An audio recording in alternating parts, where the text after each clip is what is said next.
समस्त सनातन धर्मानुरागियों को सीताराम। शारदीय नवरात्र पर्व की सभी को मंगल कामनाएं। यह नवरात्र जो पर्व है पूर्व समय के अनुसार शिव महापुराण की कथा में वर्णन आता है उमा संहिता में कि पूर्व काल में एक दुर्गम नामक दैत्य ने इस धरती पर भयंकर अत्याचार और उत्पात की, जिसके उत्पात के कारण देवताओं ने वर्षा रोक दी, क्योंकि वो हवन पूजन नहीं करने देता था।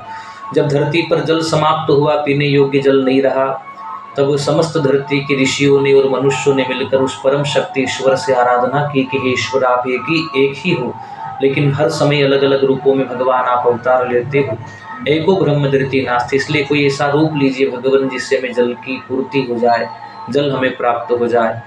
तब प्रार्थना करी भगवान, जिस प्रकार एक माँ एक बालक को भूखा नहीं देख सकती, तो आप हमारे पिता भी हो, आप हमारी माँ भी हो।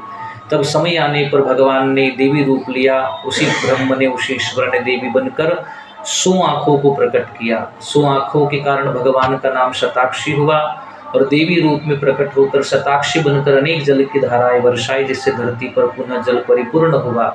शाकंभरी बनकर साग पत्तों के रूप में आकर अपने प्रजाजनों की भूख शांत की, इसलिए उस भगवान को, उस माँ को हम शाकंभरी रूप में भी जानते हैं। और दुर्गम से युद्ध करते समय 10 महाविद्याओं को प्रकट किया उसकी सेना का संहार करने के लिए, और दुर्गम का संहार करने से भगवान का, भगवती का नाम दुर्गा भी आरंभ हुआ। एक कथा के अनुसार महिषासुर नामक दानव ने 9 दिनों तक भगवती पर अम्बा से युद्ध किया, और 9 दिनों तक दिन रात माँ ने उससे जब युद्ध किया, तब देवताओं ने 9 दिनों तक माँ की स्तुति और आराधना वो करते रहे।